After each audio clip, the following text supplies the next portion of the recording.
लोक म्हणतात तुम्ही गेले कुठले, अरे कुठले नाही, त्यांच्या समोर गेलो, संजय राउतच्या समोर गेलो, संजय राजाराम राउत सुबह का बुला है शाम को वापस घर को आ जाए तो उसे बुला नहीं कहते, त्याला वापस बोलवा. कार्यकर्त्यांनी खालपासून सांगितलं पाहिजे, त्यांच्यावर टीका करू नका, ते टीकेच्या लायकीचं नाही. आपली केलेली कामं सांगा.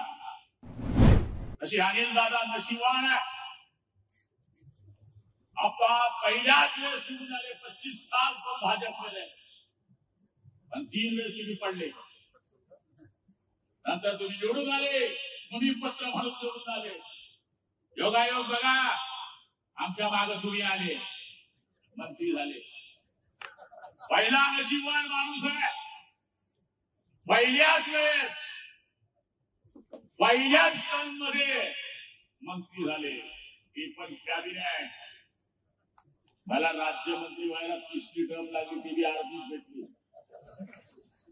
फोटो यायचा टीव्हीवर, मंत्री बनने वाले, मी कोडबीट शिवला नाही बरं त्यावेळेस. मला म्हणलं हा कोड जुगाड असते, हा जर घातला तर माणूस मंत्री नाही होत. पण आपल्या आशीर्वादाने 3ऱ्या टर्म मध्ये आम्ही मंत्री झालो, ते राज्यमंत्री झालो.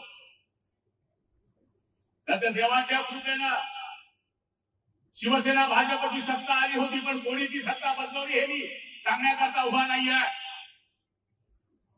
ज्यावेळेस पक्षाचा नेता आदेश देतो त्याप्रमाणे आमदारांना काम करायचं असतं, म्हणून सगळ्या आमदारांनी उद्धव साहेबांना मुख्यमंत्री करण्याकरता साथ दिली.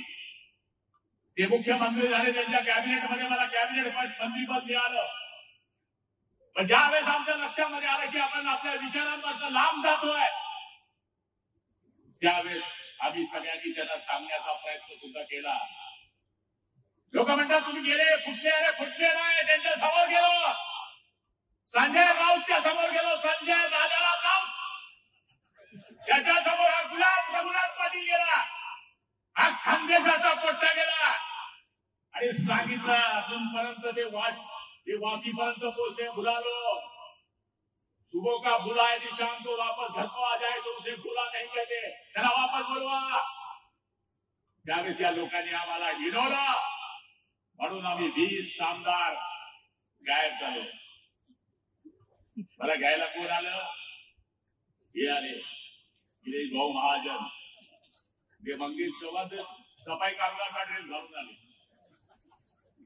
कोण आलाय माझ्या बंगल्यामध्ये? आणि मी कशात गेलो? अँब्युलन्स मध्ये गेलो. मी 33 नंबरवर गेलोय, म्हणून जे मला गद्दार गद्दार म्हणतात ना, मी वेट अँड वॉच केलं की आपण चुकलो आहे, चूक दुरुस्त करू शकतो, आपण पुन्हा आपल्या आपल्या वयावर येऊ शकतो. म्हणून मी काय पहिल्या राहिलेत नाही गेलो, नंबर 33 वर गेलो. आमचे तर 14 आमदार पहिले चालले गेले होते, आबाद सहित 4 आमदार पुढे होते. मी विचार केला आपण इकडे थांबले तर बुलढाण्यापासून नागपूर पासून तर दादरपर्यंत पुढील दिशेला मी एकटाच. 4 खांदे चालले गेले, माग्यानं काय करू? मी भी धरला मुकर मागून टाकून चिल्लर गेली, भाव नेने मागे दादा नाम बोलो भाई राम बन गया काम. अरे हे सरकार आलं, 2.5 वर्ष या सरकारची प्रगती आणि गती ही आपल्या डोळ्याच्या समोर आहे. हे जे बोलतात हे नॅशनल हायवे नुसते यांच्या रोडवर फक्त भाजप शिवसेनेचे कार्यकर्ता फिरत नाही. त्या गडकरींना हिंदुत्व सम्राट कोणीतरी म्हणायचे, त्या गडकरींनी या देशाचा इतिहास घडवला. समृद्धी महामार्ग असेल, मुंबई नॅशनल महामार्ग असेल, मुंबई पुणे रस्ता असेल, जेवढे रस्ते तुमच्या नजरेच्या समोर आहे, याच्यावरून काय काँग्रेसचं पोट्टन, काँग्रेसची अवला जात नाही, याच्यावरून हे रस्त्यावर वापरत नाही. 80 कोटी लोकांना फुकट धान्य दिलं. इथे काय फक्त हिंदूंना धान्य मिळतं, मुसलमानांना धान्य मिळत नाही, बौद्धांना धान्य मिळत नाही. मतदान आलं की मुसलमानांना सांगायचं की इस्लाम खतरे में है.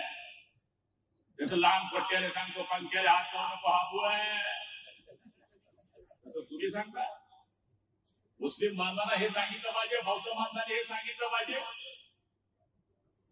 आणि हे कार्यकर्त्यांनी खालपासून सांगितलं पाहिजे, त्यांच्यावर टीका करू नका, ते टीकेच्या लायकीचं नाही. आपली केलेली कामं सांगा. देश पातळीवरची कामं नॅशनल हायवे पासून तर गावाच्या 25-15 पर्यंत तर आमदार खंडपर्यंतची कामं सांगा. एवढं जरी सांगितलं, शिवसेना भाजपची ताकद आहे. 6चे 6 आमदार इकडे आहे भाऊ. प्रत्येकाच्या मतदारसंघात वीज देणं हे काही कर्तव्यच आहे आमचं. भाजप, शिवसेना, राष्ट्रवादी, आरपीआय, मनसे, फक्त विनंती एवढी आहे, प्रचार दौरे लावताना ताई तुम्हाला आम्ही दोष देणार नाही. तुम्ही उमेदवार आहे, जिल्हा अध्यक्षांचं हे काम आहे. ते शिवसेनेचे असो, भाजपचे असो, राष्ट्रवादीचे असो. दौरा असताना पहिल्या दिवशी आम्हाला संध्याकाळी फोन येतो, गुलाबराव पाटलांचा आमदार मतदारसंघ आहे, त्याला कळलं पाहिजे की नाही माझ्या झेडपी गटात कोणी फिरतंय. माझ्या झेडपी गटामध्ये जर ते फिरत असतील आणि आपले 10च कार्यकर्ते दिसत असतील तर गावावर इफेक्ट जातो, यांची हवा नाही आहे. म्हणून एक युतीनं भाजप, शिवसेना, राष्ट्रवादी, आरपाय जे काय असतील जप्तेचे जप्ते गाड्या घेऊन फिरले ते तुम्हाला चॅलेंज देतो. प्रचार करण्याची गरज नाहीये. पाटणा आपला बी अनुभव आहे, असंच काही उडलं नाहीये. आणि मला तरी असं वाटतं की आज या संघटनात्मक बैठकीमध्ये इथे काही ही जनरल सभा नाही आहे. जनरल सभा येईल त्यावेळेस आम्हाला भरपूर बोलता येईल. उद्धव ठाकरेंच्या शिवसेनेबद्दल मला बोलण्याची काही गरज नाही, तुम्हाला सगळं माहिती आहे. जसं एका पिक्चर मध्ये लिहिलं होतं, तेरा मेरा बाप चोर आहे, तसं तर आम्हाला लिहून टाकलंय, तेरा तुम चोर हो, तुम गद्दार हो. पण आम्ही कशा करता गद्दारी केली हे पूर्ण महाराष्ट्राने पाहिलेलं आहे. आणि आता जे उमेदवार मिळत आहे ते का उमेदवार त्यांच्या पठडीतले काय, आम्ही गद्दार आहे आणि हे जे सापडले काय खुद्दार आहे काय. राजकारणातील प्रत्येक अचूक बातमीचे सर्वात आधी अपडेट्स मिळवण्यासाठी सरकारनामाच्या सर्व सोशल मीडिया प्लॅटफॉर्मला लाईक, फॉलो आणि सबस्क्राईब करा. तसंच सर्व नोटिफिकेशनसाठी बेल आयकॉन प्रेस करायला विसरू नका.